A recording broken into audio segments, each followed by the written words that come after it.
Hello and welcome to Page Turners, a weekly bookish podcast for every kind of reader. Whether you want to explore a variety of genres, tick books off your growing TBR, or simply skip the reading for book club, we've got you covered. That's Amy. And that's Liv.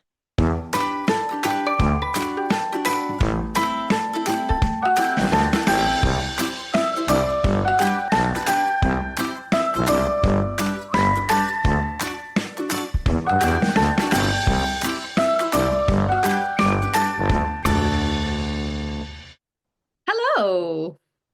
Hello, happy Wednesday. I know, switching it up to a midweek episode for us. How are Although, you? I am well, thank you. Although, of course, for the listeners, it's Happy Monday. So, Happy Monday. Oh, power of um, editing. It's all seen behind the curtains. all these special effects that we're splurging this money on. Um, hmm no, I'm well. I'm trying to think what I've done. Um, Nothing really. I had a very similar thought a minute ago when I was just getting a cup of tea, getting myself ready to record, and I thought, what am I going to say I've been up to? Because it sounds like we literally just sit in this room and frozen in time until it's time to record an episode again. Yeah, we booked Belfast. That's a piece of news. Excellent, excellent. Yes. So that's booked. We go at the end of the month for a couple of days, get to go and meet Josh's family, which will be very, very nice. And to You? see it because I've never been to Belfast or Northern Ireland, so Oh, that'll be good. no, that will be nice. Yeah, I liked Belfast. Didn't get to do a lot of touristy things, but would like to go back maybe with Alex and do some touristy things. So let us know when you get back. Mm, I Um, will do. Obviously you've survived being in the home alone. Nobody knew that only went out on Monday, and ooh. I was absolutely fine. Yeah, it was good. I mean, I don't really get that anxious being home alone, I don't think. Only if I maybe have, that horrible thing where you're like completely oblivious or completely innocent, and then all of a sudden you get like a reminder in your head of something horrific that you've read or you've seen, or you're scrolling through social media and you get something like really creepy or something on your For You page. And I was like, but no, nothing like that happened. It was all good. Yeah, Judy's back. He's going away again next week. So once again, you won't know. Yes, no, I thought he's cutting it fine, but we'll be in the room, we'll be in the house together. I know we're going to do a live episode. I love a live episode, so I'm very excited about that. Well, an in-person episode makes it sound like we're going live on Oh yeah, it TikTok. does. It does. But well, we That's don't not know. not a bad idea, Well, we maybe. haven't got a double bill to record because of publishing times, etc., for the book that we're planning to read after the next one. So could be an Oh, option. well, see us on TikTok, guys. Page Turners Pod. Mm. Again, I'm going to be saying this every week, but I realize because we're marketing on TikTok. I think I said this last week as well, but like everyone coming from TikTok will knows where we are on TikTok, so it's a Mhm. little redundant, but I'm going to keep doing it. We're also on Instagram as well, if that helps. I mean, we don't post on there, but we are on there. We're there. We are, We yeah. exist What there. what did we do? Have we booked anything? No, not really. We went to the Rock Bottom in Falkirk. It's a new sort of a pub that's just opened. It's quite independent. No. It's a brewing company in California in Falkirk. Not obviously they're called Not That California Brewing Company. Oh, cool. Was it nice? Yeah, yeah. I mean, it's a big open space with some picnic tables, and like they've thrown it together because they've sunk all the money they have into it. It's not modern or anything like that. But it's hmm cute. It's dog friendly. They brought a little bed over for her. They brought crisps for us. They brought a Reggie stick for her. They brought some water for her. They were so nice and so knowledgeable about all the beers and let us try a load. Yeah, I would highly recommend it. That sounds really cool. I will let Rudy know about that because I think he'd be up for it. Cool. It's not the most scenic area of Falkirk, but that's good. I'm glad No. they're regenerating it a little bit and doing something with it. Yes, we shall check it out. Cool. Yes, sure. Maybe as a four. Well, we have got our date in the diary and we need to think of what we're going to do, so it could be an option for us, yeah. Yeah, but tell the people what we did though, because I said to Amy after we'd finished recording, I said, "Oh, I've got you in our diary for it's this weekend actually, but I'm really sorry, we're not going to be able to do it." And Amy looked at me and went, "I don't have you in the diary for this weekend." And she went, "I've got you in the diary for the 22nd of March." And I looked at her and I went, "We're not even here." And then both of us, yeah, I don't know how that happened, but then now we're in the diary for sometime in April. Yeah, you're gonna have to tell me when we put that in for, because I don't have it in the new date. But it doesn't matter. It's not time now. It's not time More now. time. I'll message you. Excellent. Thank you. Thank you. Book news, book news, book news. In terms of books published yesterday, Ember Claw by L.R. Lamb, the sequel to Dragonfall, um, Nice. was published. A queer sort of slow burn, high romance, very unique writing, phenomenal. I was very lucky to get a little sneaky peek and can say beautiful. Really well done. Great finish to the duology. Oh, Yeah, nice. Nice. phenomenal. Like I love a duology that's strong, that ends strong. That's great. And in other news, Sophie Lark. Coming under fire. He has. She has come under fire because, I mean, I don't know how she thought she'd get away with it, to be honest with you, but Bloom Books have pulled her new series off the shelf because basically she's been praising Elon Musk in her writing. One of her characters says, "I was inspired by Elon Musk. I used his five-step design process." And then has also written leaned into some racial stereotypes, saying another character says, "I don't want to sound ignorant, but shouldn't there be a crew of people with questionable work visas picking these grapes for us?" Unbelievable. How she So thought she was. when did this get picked up? Because I'm aware of there was controversy surrounding her, but I didn't read about it or look into it anymore. So how did this get flagged? I, I think maybe somebody had an arc of it, or some Okay. readers had arcs of it. But yeah, it's gone pretty big on TikTok, Book Talk, I suppose, and Mm, Bookstagram. Yeah, I saw cool. it maybe Monday, I think, but I think the article I'm having a read from here was published yesterday. But yeah, it just doesn't seem. It's like casual racism, right? Like it's just Oh yeah, for sure, for sure. Yeah, I can't think what she was thinking about there, to be honest. The only thing I could maybe think if we're going to play devil's advocate a little bit is that the character is supposed to be abhorrent and she's trying to make that point, but there's better ways of doing it. And obviously, if that's the case, I'm sure the person that picked it up would have realised the context and wouldn't have thought it, would have obviously flagged it as concerning, but there would have been something around about it more so than just how offensive it is. But it doesn't sound like that from what you've said. So, no. If anything, it sounds as if these are sort of her own. yeah, yeah, exactly. Um, Like she just thinks that this is a flippant thing that you can put in a book, and it's like, haha, everyone else is going to find this funny, which of course is completely insensitive and yeah. yeah, really She did, misguided. Mm. she did post an apology, but it didn't seem as if it hit the right sort of tones. Apparently, and I've just read this now, during the editing process, Bloom recommended removing these lines, and I made the wrong choice in keeping them. Okay.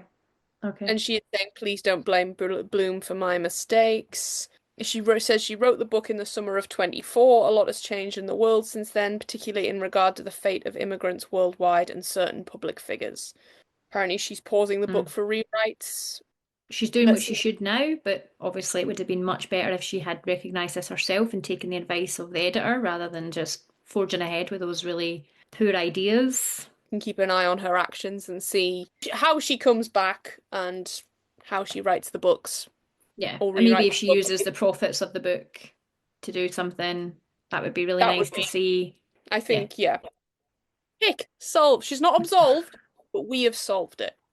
We've solved it for her. If she wants to take our advice, would be a good starting point. What are you currently reading, Amy? I'm reading Rebel Witch, Kristen That's what you read. Cicciarelli. Yes. So I finished the reread of Crimson Moth. I'm now on to the second book, and it's early days, but there's, as I said before, there's a great deal of hype, lots of positive response about the book, and I can see why. I'm really enjoying it so far. Oh, Yeah. that's such good news. Hmm. Yes. And I read, because we had a chat about it last week, it is a duology. It is a final. That's it. That's Good. all it's going to be. That's going to be so tight because the writing is sensational. It's really, really good. I really love the beginning of Crimson Moss. If you haven't read it, I really do recommend you read it because even that first, I think it could be the first page, if not definitely the prologue, is just going to suck you straight into the world. The magic system is so interesting. Blood magic. Yeah, it's done really, really well. So highly, highly recommend. But what have you been reading? Because I know you've got lots of other things on your TBR. Oh, ain't that the truth? But instead, I am on book 8 of the Anita Blake series. Oh, you're still going, so you're just like enjoying the palate cleanse in between what we're reading. Yeah, yeah. Enjoy is a strong word, I think. Especially by the time I've gotten to this one. Yeah, I can feel myself losing it and like flipping off the Mm, cliff, maybe never going back. But yeah, yeah, it's not bad. It's not bad. Yeah, you're right. They're mm. probably very much a nice palate cleanse from the seriousness of the books we've been reading recently. I And think also, any 8 book series is a tough ask, isn't it, to keep you engaged for that long. yeah, I mean it's a 30 book series, I found out last night. Wow. So can't wait. Yay! You are a completionist though, aren't you? So do you think you're going to go for the full 30? Is that the plan? Well, it's 30 and counting because she says she doesn't have an end, and as long as people want them, she will keep writing them. Wow. Okay. And unfortunately, maybe even I will not complete this challenge. Um, You're tapping out. You're going to tap out. I'm not, let's see how it goes, eh? I want to at least get to the book that I was at when I stopped reading, and I don't know for sure. It's maybe about 14 or 15, but I mean, I've raced through the first 8 books. Yeah, who knows? We'll see. We'll see. Okay. So, Liv, tell us, what have we read this week? This week, Amy, we have read Annie Bot by Sierra Greer. Ah! Hmm. We have Um, indeed. a very soft introduction into sci-fi for yourself, Amy. It was very soft. It was softer than I thought it was going to be, in terms of sort of science fiction Mm. lore and all the kind of detail and depth that I imagine come with it, um, which we can discuss later. But that wasn't always well received by people. So, trigger warnings before we always forget. I have a few here. I've got domestic abuse, emotional abuse, sexual abuse, manipulation, confinement, gaslighting. Any others? Just toxic relationships in general was the only one that you haven't listed specifically, but I mean, you've covered it. Yeah. Yeah. Yeah, yeah. Yeah. There's a lot of them. That's for sure. Um, but are you ready? This new and improved speedy summary, Amy. Are you ready? I'm ready. I'm ready. Okay. I'm not even Let me gonna get my ask you. notes up. 3, 2, 1, go. Annie, a highly advanced android designed to be the perfect sexual partner for her owner, lives with Doug, who values her obedience but grows frustrated with her lack of cleaning skills. When his friend Roland visits, he coerces Annie into sex in exchange for teaching her programming. She secretly begins learning and discovers the software behind androids like herself. Doug later brings home another, less advanced android called Delta to handle chores, further distancing himself from Annie. As Annie's intelligence grows, an executive expresses interest in using her experiences to improve future models. Annie is flattered and keen to write an article about her experience as an autodidactic, but Doug reacts with anger, punishing her by locking her in a cupboard. The relationship deteriorates, especially after Doug agrees to sell her central intelligence unit without telling her. When Doug leaves for Las Vegas, Annie fears he plans to erase her memory and decides to escape. Delta joins her, but Doug tracks him down, gets rid of Delta, and locks Annie away for 7 more weeks. After her release, the relationship remains strained. Therapy reveals Doug's love is rooted in control, and even as he grants her more freedom, Annie realizes it's just another way for him to assert dominance. Eventually, he disables her tracking and gets her a birth certificate, claiming he wants equality, but Annie sees right through him. She escapes for good, determined to build a life of her own. 1 minute and 13 seconds. We're getting closer. We're back, baby. Now we're back. That was actually, yeah, yeah. This book, let me ask you, first impressions, you already said it was a very soft sci-fi. What what did you expect going in? Um, I think I expected something a bit more, and I don't mean that in a negative way. I just thought there was going to be maybe like some kind of robot uprising or some kind of revenge plot, or something sinister would be discovered in this sort of dystopian future that we have. But in some ways, it was actually really, well, in a lot of ways, it was very sort of sophisticated, and that didn't happen. It was actually really quite realistic, and that made it scarier, in my opinion, and way more effective. Yeah, for sure. I think because there was no uprising and everything, that really lent itself to us focusing more on the relationship of Annie and Doug and how just from the beginning of the novel, I hated him. Hated him. Everything, everything about him. And I mean, this is obviously something we can talk about ourselves, but do you think as towards the end of the novel, which we'll talk about major events all the way through, but do you think towards the end of the novel, when they're going to therapy, that she's almost trying to redeem Doug in a way? We definitely know Annie is. She's trying, but like, is it yeah, it I was reading it not knowing how I was supposed to feel.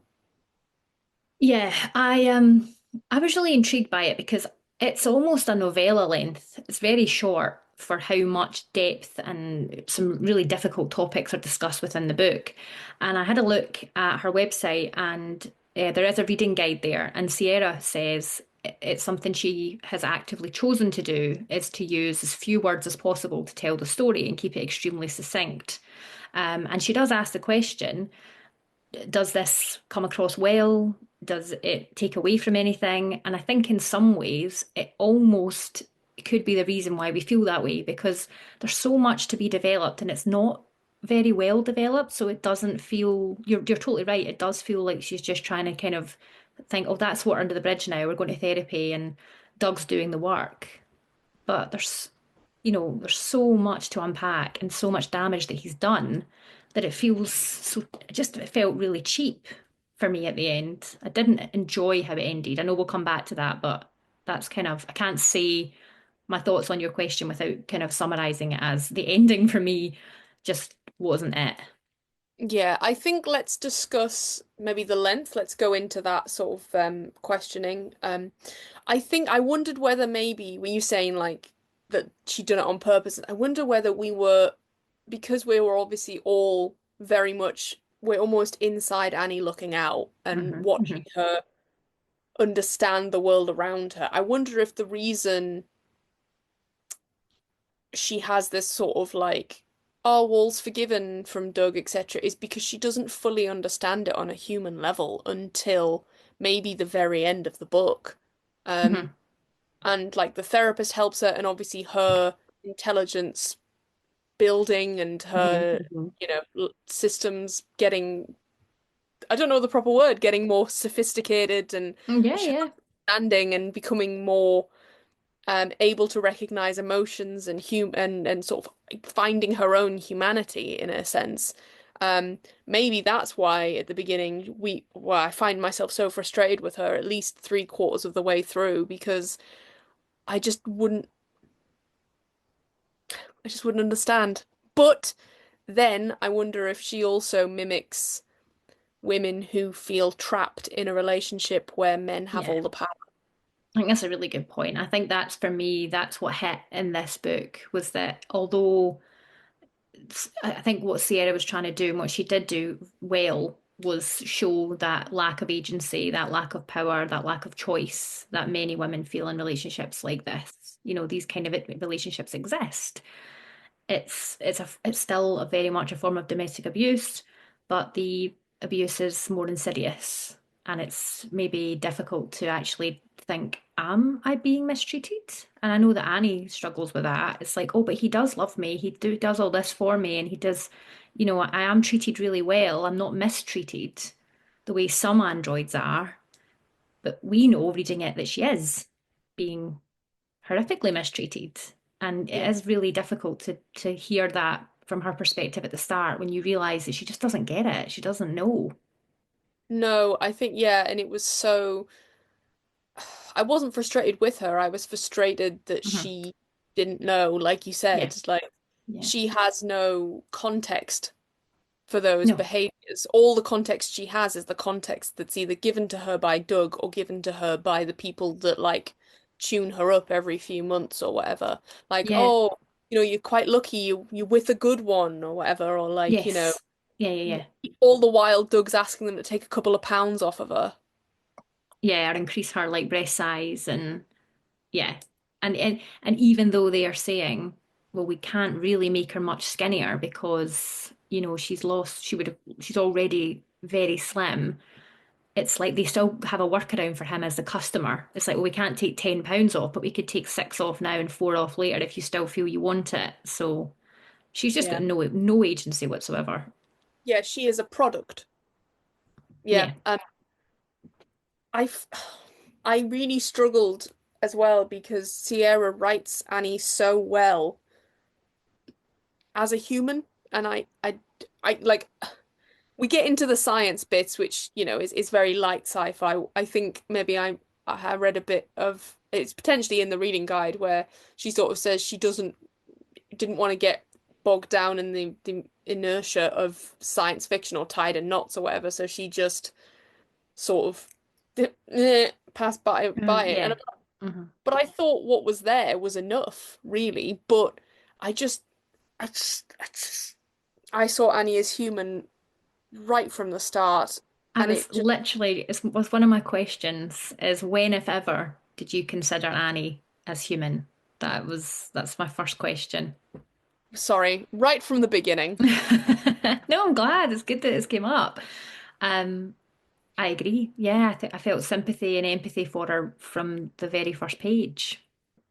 Yeah, so I mean, let's talk about the first sort of real turning point in the book, and that's when Doug's friend comes to stay. And you know, I knew it was going to happen. I could see it coming down the track a mile away. I was like, well, he obviously realizes that she's supposed to be a quote unquote sex robot, so he's going to try and take advantage of that. Yeah, yeah. And he Um, does. and he does. He does. Yeah. At first you sort of think that Doug is being, well, he is. He's being an arse. Um, but Annie doesn't understand that she can't necessarily say things about Doug or whatever, and she's it's Roland, isn't it? Roland, yeah, yeah. I'm sorry to the Rolands of the world, but no Roland man is ever attractive. No, Roland just sounded gross. Yeah, yeah. Um, and I mean, first of all, who just pops over? Lives across the other side of the country? Who Where just are pops they? over? I know, I thought that. So where are they in bed? Because I mean, they're constantly having sex. If they're not, every 5 minutes they're having sex. And so they were lying in bed, I think, and then the door goes, and it's Roland. So you're right. He just came over unannounced to invite Doug to his bachelor party, the And ask stag him to do. be his best man, yeah. Yeah, unannounced, Roland. I want at least a week. I want a week's notice here. Yeah. But then the more we learn about Roland, the more we sort of realize he's not actually the friend that Doug, Mm, hmm. well, not thinks he is, but like that, we're thought that maybe he is because he Hmm. slept with Doug's ex-girlfriend, Gwen, who Annie is clearly well, not a carbon copy because it's very against policy that they make it look like real people. But yeah, it's as No, close as she's a white copy of her. oh yes, she is a white copy of her. That is a woo! Grim. Grim, grim. Um, yes. I mean, very irresponsible by, and I can't remember the name of the company or the name of the scientist or the engineer or whatever. I know there is someone specifically mentioned, but I can't remember the name now. Um, so irresponsible. I just it just harkens back to that like when you said like she's a product, like it matters not they know that she's gonna be they must know that they're all being mistreated. Oh yeah, they don't care. Totally. I don't think Well, they have any care for them whatsoever. I mean, how much do they say? 200 grand? Oh yeah, it's crazy. Crazy money. And I think that obviously lends itself as to why Doug feels like he does have so much ownership over her because it's like I've paid good money for you. Oh God, even that just gave me a ugh. Mm, hmm. Um oh yeah, crazy. But yeah, so basically Roland she embarrasses Doug, but Doug doesn't really know the fact that she can measure his anger levels and can measure his Oh, it made me so anxious reading those parts when it was like, oh, I can see his disappointment's at a 3 and it's rising and it's like, oh, that's so scary. And that harkens back to people in emotionally abusive or physically abusive or sexually abusive relationships, and that they are constantly checking themselves and checking their partner and how do they feel and what am I going to say and walking on eggshells around them. So I thought that was really effective. Yeah, yeah. Even what you were doing there with your facial features, just like you were just very fast, like moving between two things. It's Mm, like checking in, constantly checking in with your partner to make yeah. sure that you're not stepping over this imaginary line that they will change the field goal Yes. or the posts for whatever whatever sports you want to put in there. Like, you know, Total. it No. Yeah. Mm. yeah, no, like you said, I felt that tension rising whenever she was like, it's at a 3. I was like, oh, please don't be out of 5. Um, I know. I um, know. and then essentially he doesn't take her to bed. He tells her to go in the cupboard and charge. Oh, and sh What does she do to what does he think she does to embarrass him in that example? Is I can't remember um, what that one is. they talk about the first time she came over, and she Ah, came yeah. over, and he said, "Oh, this is a mistake," or whatever. So, Yeah. but I think it's he wants to. I think for me, how I read it is, I don't think she necessarily does anything wrong. He says not to speak about him to Roland, but I think he He's almost deeply ashamed, isn't he? He's deeply ashamed that he can in his worldview, he cannot find another human woman to be with him, and he's turned to an android. And he is very embarrassed about that and doesn't want anyone in his friend group or family to know about it. And Annie's so realistic that you wouldn't necessarily know she was an android, um, unless he told you or she tells you. So mm, he's struggling with that whole time, isn't he? And obviously, we now know that Roland has that power over him and that he has slept with his ex-wife. I wonder if because like we don't get a lot of background on Doug other than what he has told Annie. And again, No. it's that we don't know anything about Doug other than what he has offered to Annie, which is so Mhm. small and such a small piece. We don't get any context or whatever. But what and I wonder if he even tried to find another human after Gwen. I think he I, just wanted, you're right. I think he just wanted the control element, and maybe the technology had got advanced by that point, and he just felt, I don't want someone to be able to leave me, to be able to make a decision and have that agency and autonomy. I'm just gonna buy an android that can satisfy me sexually, yeah. and they have to stay with me. Oh, what is it though? She's so the manufacturers, they're Abigails, aren't they? Yeah. And they can either do one of 3 functions. They Oh no, can Stella's, sorry. Stella's, what's an Abigail? And Abigail is the nanny version, I think, or the Right, cleaning okay. version. All the So, all the stereotypical ladies work there, all the things that we're yay! very good at. That was something I wanted to talk to you about. Obviously, yeah, the robots themselves. There are male versions. They're called hunks, Yeah, hunks. I think. We didn't really find out too much about them. No, I think Annie said that she maybe seen one, or she Hmm. sees one in the wild, Hmm. but Hmm. she's not 100% sure. Yes, so there's the robots are programmed for 3 things: a cleaner, a nanny, or a cuddle bunny. That's Like what the lady robots get to do.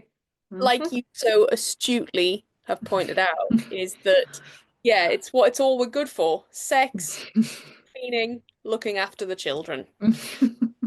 Oh! Oh! In a futuristic society, I mean, I don't think it's supposed to be particularly far in the future, but it's so disappointing that that's what it still boils down to.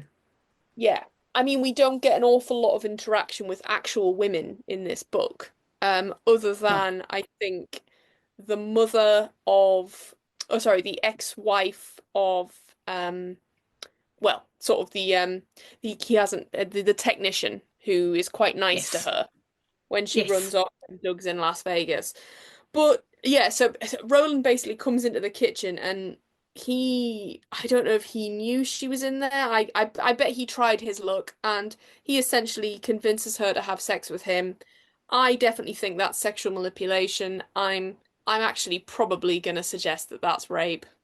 I would say it's rape. Yeah, no, definitely, because he does it in a way that he says, if you do this for me, I will teach you how to program, and then you will have a secret, which just made me feel sick. It's like you will have a secret which will make you more human and more lifelike. Yeah, yeah. And he suggests a trade of information, which Hmm. in your summary you said that, people might misconstrue that he actually starts teaching her programming. He doesn't. He literally says, "Oh, have you thought about looking at programming?" And that's what he considers a fair trade from him Hmm. to allow that, and that now allows him to fuck her. Yeah, and it's awful because she's so conflicted, and in some ways, she doesn't necessarily enjoy the experience, but she feels positively about Roland at that time. Yeah. It's, Yeah, it's disgusting. There's, I think something I wanted to talk to you about because it relates to the Roland thing, and then it's further on in the book. As punishment, he sets her libido counter to 10. don't, because I know there's a bit that you're going to talk about, and honestly, my eyes started watering when I read it. Is it the part about his shoes? Yeah, I've written it here. Oh, I've got it here. Have you ever set her libido to 10? Roland asks. The she's first sitting month. there, by the way. Sorry, I don't want to Oh, interrupt you, but she is literally in the room when they're talking about her like this. yeah, yeah. Continue. I'm pretty sure Doug's got his arm around her, like, yeah. So it's the first month, yeah, I did a few times. Why not? But she was like an animal. If we weren't in bed, she was on the bike or pacing. I once found her licking my shoes in the closet. And my note for that was just, I hate them both. I hate Like, them so much. It made me feel sick reading that part. It actually, as I say, it gave me. It wasn't like I was emotional in a upset way. I was angry, and I could feel the tears of anger in my eyes. and that's only page 13. And even on, and then further on to page 13, there's a bit where um you realize that she can't bring herself to orgasm. The only way she can orgasm is if he's inside of her. And then she can simulate it after that. Yep, Yeah, yep, gross. yep. And then of course, they make fun of her for licking his shoes. They do. They But make fun of her, and I like that he just kind of treats her like some kind of oven and says, get yourself up to temperature for me, because heaven forbid it would be, uncomfortable for him, and that she would feel like what she is, an android. Got to yeah, make sure you don't feel that shame, Doug. God, I hate Doug. Hate Doug. Right, adding more hate onto Doug. Mm, I feel we're not always. really going to get to the finer points of the plot. We're just going to talk about how much we hate Doug. How, how, how did you feel about the nickname Mouse? So gross. Yeah, because he's gone to the effort of so yeah, they have Stella's, Abigail's, Amanda, something like that. They all have like sort of like the brand names of them, names that they're already coming with. Um and no, Doug decides that he's gonna call his Annie. His is Annie. That is not a manufacturer's name. That is a name that you give to the and she has it and she sort of likes and she's like, "Oh yeah, I'm Annie." But he doesn't use it. He calls her Mouse. What Mouse. the actual fuck? Quiet, Unassuming, timid. yeah, sneaky, Hmm. usually found in This is so cupboards. sad. It's finding cupboards, and he has got his charging ports for her because she does need to charge in various cupboards in the home. In the cupboard, it just shows like blatant lack of respect. Like 1 minute she's your partner, 1 minute she's the person that you're supposedly in love with and having a loving relationship with, and the next minute you've got her charging in a cupboard with like zero dignity. Why does she need to be in the cupboard to charge? Yeah. Treat I her like know. a bloody Hoover. Like, come on. Well, that Um, yeah, that's it. it's She's so next to sad. Sorry. the broom, isn't she? Like she, Yes, yeah. yeah, Because yeah. fucking Oh, Roland mentions that because he thinks he's so clever and so witty. Keeps saying about, oh, what's that red broom like in the cupboard? Like, yeah, we get it, Roland. We get it. It's so sad because she does feel that a sense of pride and ownership of her name. She enjoys the fact that she has a name that's not just Stella. You know, she's not a Stella anymore. That's her model, but she is Annie. And you're right, he doesn't give her it. Doesn't he doesn't give her the respect she deserves and actually call her that. yeah, and it infuriates me that that is the case. It's just a oh yeah. I don't think I can talk about it. I don't. I mean, Yeah. it's quite plot. I don't mean this. It's plot light, so we probably will spend a lot of time just hating Doug because there isn't too much that happens. There's a few things that you've kind of alluded to with Roland, and then there's the Las Vegas trip and what comes of that, Yeah. and then there's the kind of the end point. But it's it's driven by that hatred for Doug. The hatred of Doug kept me reading the book. Oh, 100%. I only, well, don't worry, I wouldn't have not finished it anyway, but yes, no, my hatred of Doug was my driving point towards seeing his end at the end. That's what I was hoping Mhm. for. The Vegas trip. I knew it, and it's so sad because again, he gives her little tidbits, little crumbs of attention. Like he gets her an ID and he gets her a suitcase and a handbag. It's a handbag, and the part where she's packing her handbag and choosing things to put in her little handbag, like her lipstick and her ID, and it's just because she wants to put her own ID and hold her own ID in her handbag. He loses it again and she doesn't get to go to the Vegas trip. Literally, just before they leave to go to the airport, he tells her she's not going with him. Yeah, and I think that that is also indicative of domestic abuse relationships that we know where the dominant partner, obviously I don't say that where nicely, Mm. the uh, the abusive partner, we'll call them what they are, Hmm. will keep all of the documentation. Hmm. Will keep their passport, will keep their license IDs. Her not even having a birth certificate, obviously, meaning that she cannot start a life outside of him. She has no Hmm. proof of who she is unless she's with him. Hmm.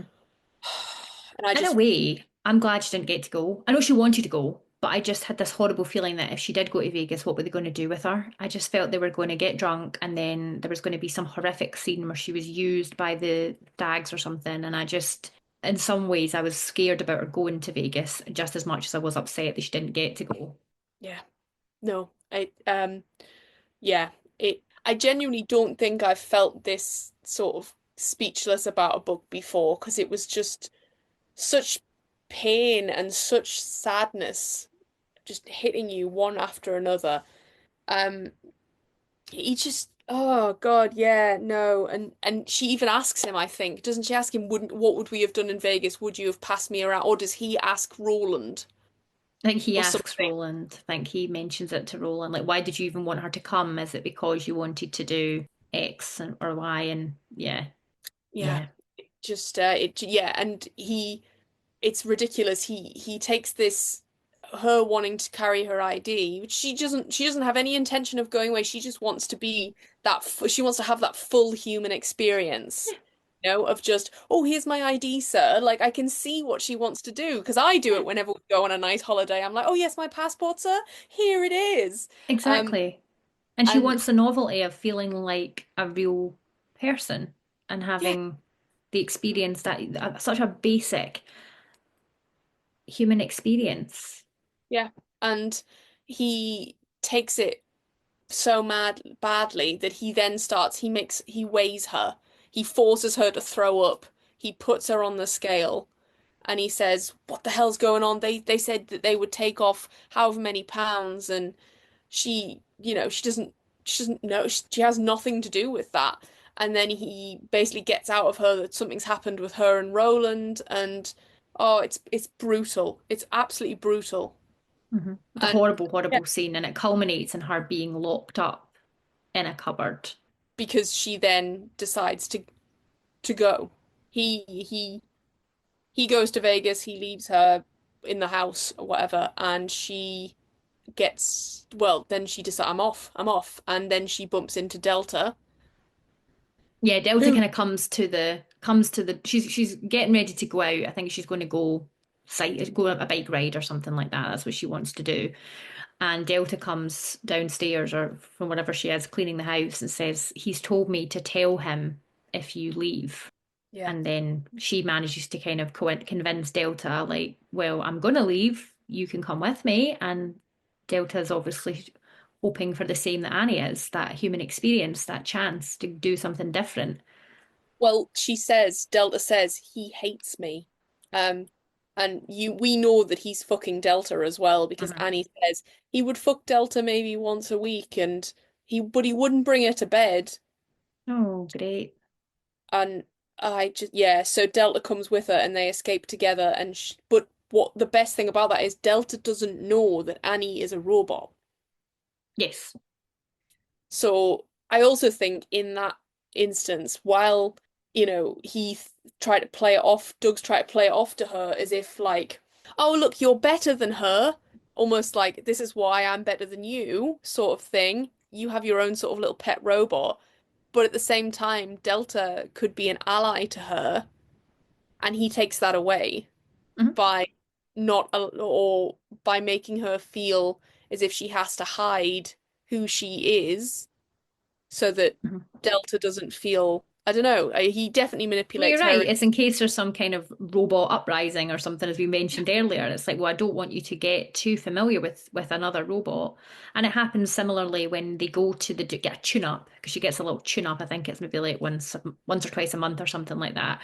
And they suggest, well, she actually seems quite down and quite restless because she's so intelligent. I think that's the thing. Like she's such an intelligent. You don't even like to say that she's an intelligent like system or machine because it feels like you're doing her a disservice.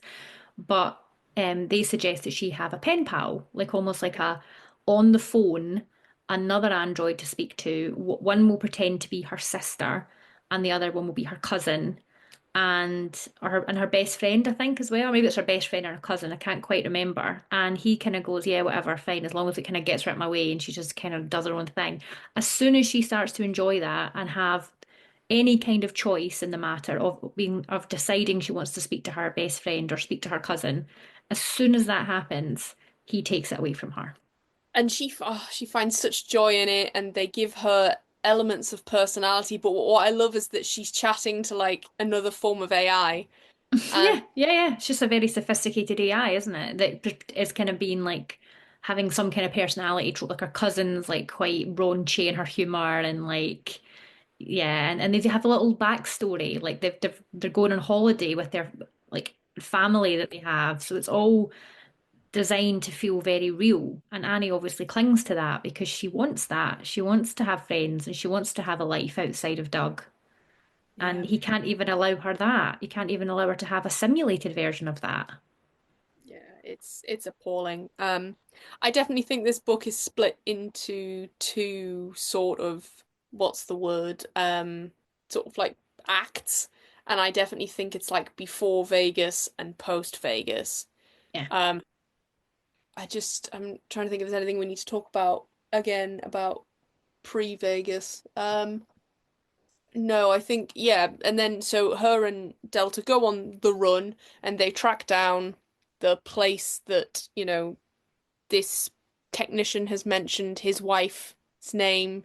She knows his last name. She manages to find her in this place, and it's not exactly what she had imagined, but she comes across this woman who is clearly very ill, and her son, who is there. Well, it's this technician's family, but his his wife they wouldn't separate because she's got she needs the health insurance for her. Is it cancer? Do we know? We think it's cancer I or think it's ill. alluded to. I think they just say it's an illness. I don't know if it's That's fine. specifically mentioned. Yeah, can't That's fine. remember. And at this point, Annie is pretending to be a customer or a client, and that Delta is her robot.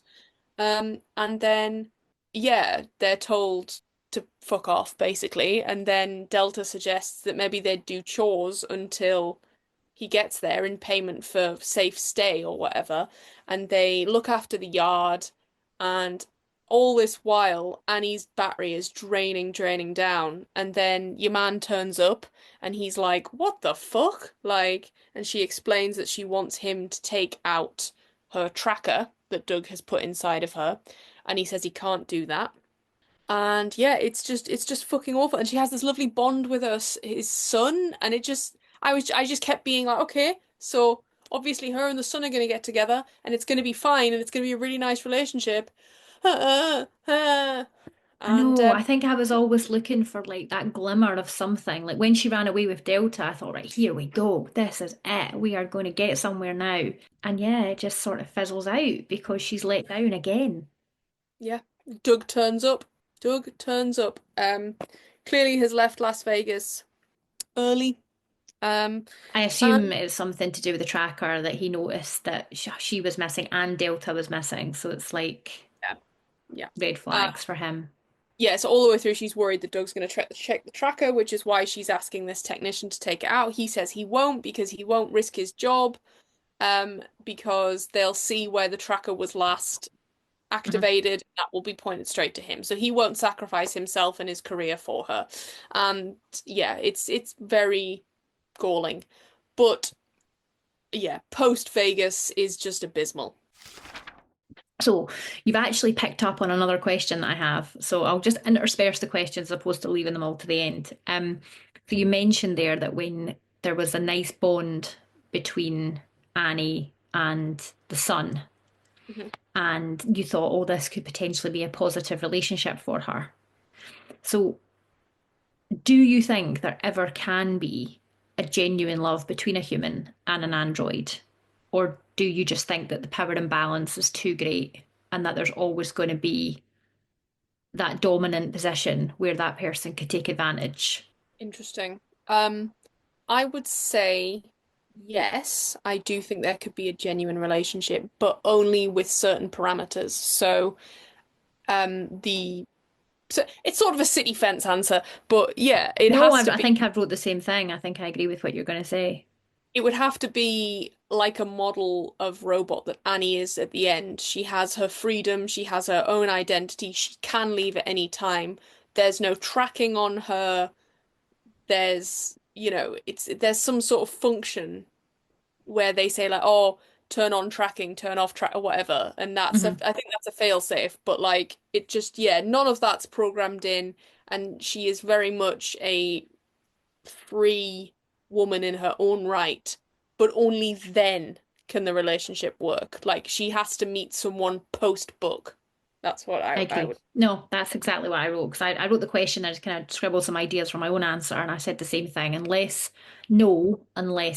the tracker is removed, some of the kind of functionality is removed, and her, as we know, her kind of intelligence is increased when she gets that sense of autonomy at the end of the book. So only when she has that agency and the ability to choose to remain with the person, I think can there be an actual genuine like romance and relationship there that's healthy. Okay. Oh, post Vegas for me is the worst part of the book. He comes back, he takes her, he doesn't want Delta, they leave Delta. We never hear about Delta again, which really makes me very sad because Delta is such a lovely secondary character. At first, I hated her because Yeah, she's because I think obviously you saw her through Annie's eyes, didn't you? And you just thought, oh, she's competition. Yeah, no, I agree. There's a lovely connection between Delta and Annie. They have a really nice relationship.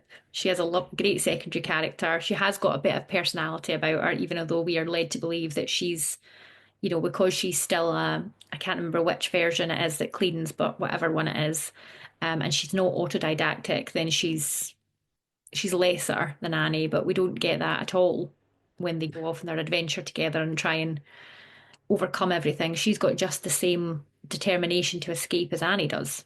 yeah, and it bonds them so beautifully, and it's the fact it almost makes me question how Annie survived so long if Mm. Delta wants to escape within, well, I think what is it, 6 months at most? Yeah, I mean, don't blame her because Doug's the worst. So, Oh, oh, he really. Um, um, Yeah, so basically post Vegas, what we have is essentially he locks her in a cupboard, he turns up her libido to 10, he starts sort of engaging sex with her, and she becomes so sexually attuned, obviously has her libido all the way up at 100%, and he leaves her in there until her battery dies, um, for weeks, right? 7 weeks. 7 weeks. Hmm. So this is the most triggering part of the book. So if you are thinking, oh, I mean, you've said sexual violence, you've said rape, then this is the part that I would say is the most explicitly triggering. Yeah, yeah, for sure. Lots of on-page depictions of rape. It's really difficult to read it.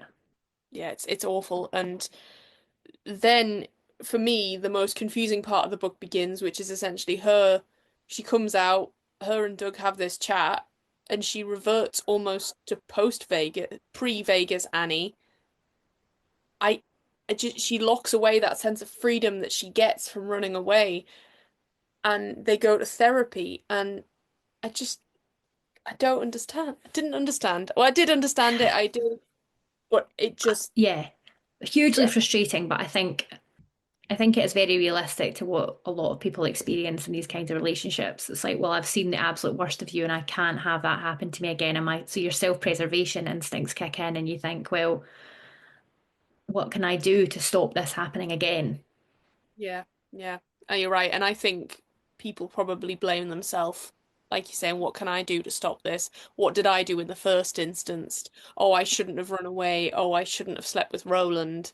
Like, Yeah. yeah. And if I don't do that again, I won't be treated like this again. So you're Yeah. right, it's the blame, it's the guilt. Yeah. And starts treating her more like a human again. They go away on trips, they adopt a dog. He sort of realizes she needs more things to do, so she learns to love reading and and he lets her read whatever she wants, and Mhm. he tells his family about her. Again, is that, and I think this bit is really well done, and there's a lot of criticism about this, and we'll come to that in a minute. But I think is that again just another, it's just mirroring that relationship again. It's that I'm going to leave you. You've done too much to me now. I'm leaving, and then that person almost it's the emotional blackmail that comes after that. Of please don't leave me. If you leave me, I'll maybe I could take my own life, or how am I going to go on? And then that person feels guilt, feels shame, and thinks how can I? I can't be Yeah, responsible for that. So yeah, I can see him love bombing her so much at the end, and it's just, yeah. yeah. And he's giving her what, say, a regular girlfriend would want for someone that was potentially non-committal or Mhm, non-committed. Um, but then we've got no idea if he intends on following it through. And it's that sort of thing of like, if you have an argument and there's something that you want someone to change, and if they don't change it, they change for the first 6 weeks or whatever, and then it's back to normal again. It's like, okay, well, were you just waiting until my anger dissipated, or I would forget, or there'd be, mhm, yeah, yeah, mhm. yeah, it was yeah. But the end of the book, he gives Annie her freedoms. He turns off her tracker. He gives her a passport, an ID, whatever. She has a place in society. Um, and they have sex, which was maybe the angriest thing I think I've ever felt in my whole life reading a book. He has sex with him, um, and then then she leaves, Then she leaves. Yeah. and she goes back to the house. I did love going back to the house because the house of the technician's wife and son, because there's a place on the pier. There's like a little lake and a jetty, and she frequently after at post Vegas remembers her hand touching the water, and it's that feeling that she sort of almost mirrors of being that's a human feeling. She can feel the Mhm, water, feels that there's a place for her in the universe because the mhm, water, the expanse, like it's that idea of how we feel if we ever consider the stars, and how mhm, insignificant yet how human we are. And it's just such a beautiful touch point for Annie to keep going back to. mhm, And it's that. it makes me feel like she never really loses. She, despite going back to personality wise who Annie used to be at the beginning of the book, she never really loses that hope of ever regaining her humanity because she keeps remembering about the the water, and that was just really special. But yeah, no, she goes back to the house. She finds Cody, is the name of the son, and he says, "My mother's dead." Um, and she says, "Oh, he'll let me stay as long as I like." And yeah, and she goes to the water. She cups her hand and she drinks because that's what she saw Roland do in the Hmm. first chapter or the first time she sees him. And she's like, "Oh, I wonder if I could do that." And she drinks from it, and it's just yeah, it's a beautiful ending. But I just wish she'd murdered Doug. That's it. Yes, totally. It is a great ending. And I love the fact that I feel maybe Doug has led himself to, maybe convinced himself is the wrong word, maybe kidded himself into thinking that if I give her the choice, she's going to stay with me. And I Yeah, love the fact that the instant she has that choice, she goes. yeah, yeah. I want to know. I don't care because it's not actually about Doug, but I'd be curious to know from a human perspective whether Doug then considers his actions and wonders whether he's to blame, or if he goes into that sort of incel mindset of like, oh, women are all the same, or nice guys finish last. I gave her everything and she took it from me, sort of thing. I Second would one, second one. be, yeah, yeah. No, I know. I think you're totally right, but I do think he's got such a victim complex that he would Yeah. never take responsibility for any of it. Oh, well, and on to that. Reviews. Gosh, this is a heavy episode. Do you want to start with the 1 star or do you want to start with the 5? Let's go with ones. Let's go with ones. Okay. So we've kind of talked a little bit about this, but in more details, quite a few people who gave the book 1 star had the criticism that nothing actually happens. It's too surface level. It's a great premise, but it's wasted um, because nothing really big happens in the story. I mean, have we been reading the same book? Like, you're talking about the almost creation of a whole new, I'm gonna say species. Hmm. Like, we're watching an android gain sentience Mm. in real time. Yeah, Yeah. it fascinated me. I was with her the whole way. Everything happens wrong. I, no, I agree. I think it could have easily have been she murders Doug, or there's something going on that's like this big conspiracy that she blows the roof off of, and then she's like the hero of the hour. And I almost like the fact that it's not that, it's smaller, it's more human. As you say, that gorgeous thing you just said about the stars and the insignificance, but that insignificance makes you realize that you're human. And I think it's just about the small things in life. Annie doesn't need to really make waves. She's not really looking to. She just wants the human experience that we Yeah. take for granted. All she wants is her freedom and her agency. That's it. The ability to Yeah. choose. Yeah, yeah, I think loads happens. But, everyone's entitled to their own opinion, I suppose. Now, the second comment, I can't really comment on this too much because I don't really know. It's not a genre that I have read a lot of, but people have said that it's not enough science fiction. There's not enough detail of how the androids work and how the world runs and the world building is lost. And that is a quintessential part of science fiction writing, and it's not there.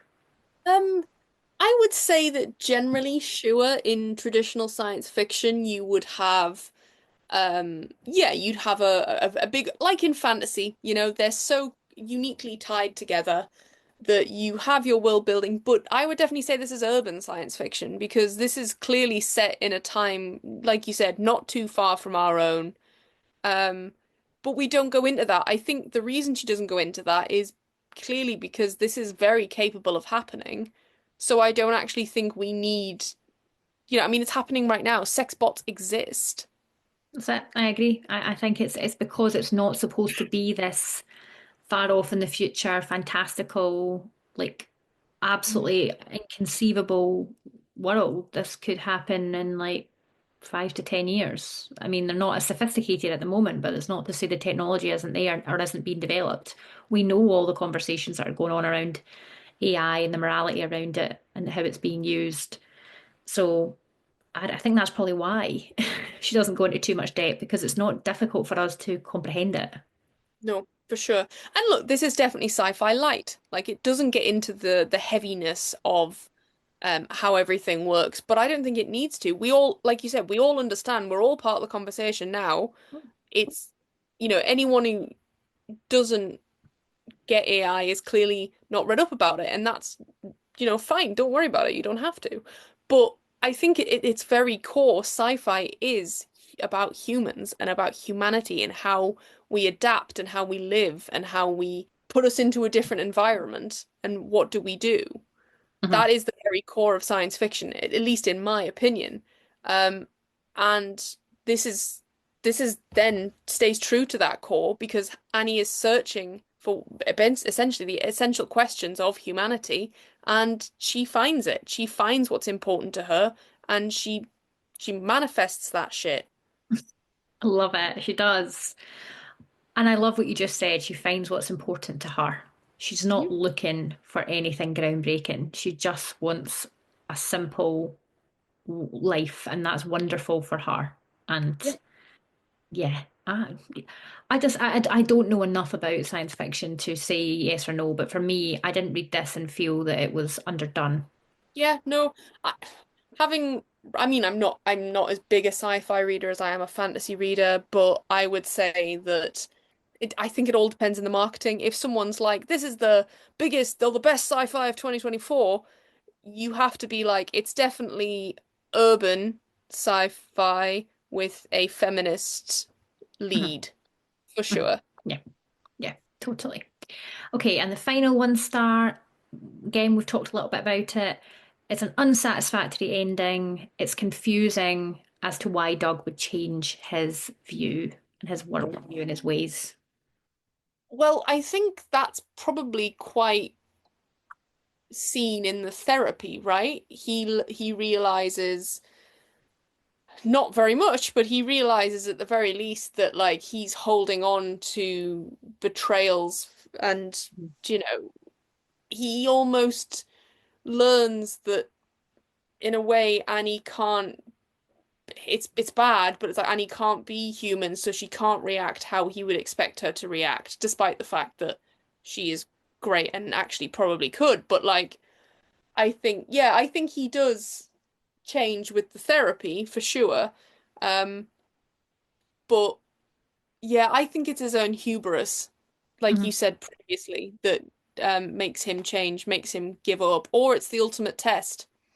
I think you're right. I think it's the ultimate test, and I think it's just, and that is in a way, it's quite satisfying in a way because people argued that and they said, well, it's actually more luck that she gets away because he calls the shots right up to the very last minute. But I think it's satisfying because she doesn't kill him. She gets that first chance to make the very first choice for herself, and she chooses to leave him. Yeah, yeah. Yeah. And Yeah. look, did I want her to kill him? Yes. Do I Oh realize the yeah. ramifications that would have happened to her if she'd killed him? Also, yes. Like, Hmm. so she'd have been melted down. She'd have been kept in a factory. She'd have been kept in a guard. Like, so she chooses her freedom. She chooses herself. Hmm. Totally. Okay, 5 stars.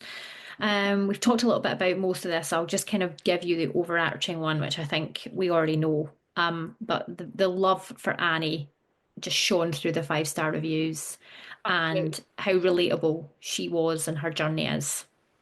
Yeah. Yeah. Absolutely. It's, yeah. She is just phenomenal. An incredible female lead. Relatable despite not being relatable or not, not thinking she's going to be relatable. She's great. Yeah, I 100% agree with that.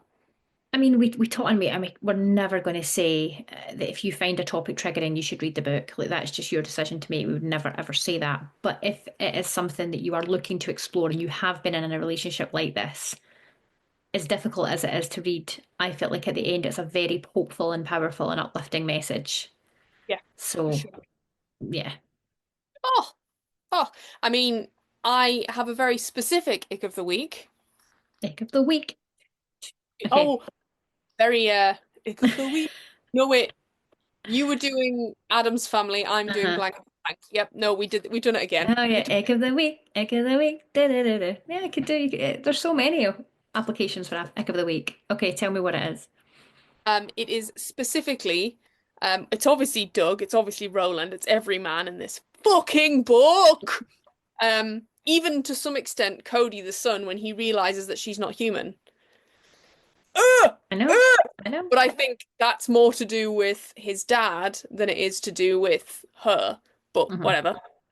It's when she's having this conversation with him and where she sort of says like, I wonder if you'll still desire me if I'm not your equal. And he says, "Oh, I don't feel superior to you."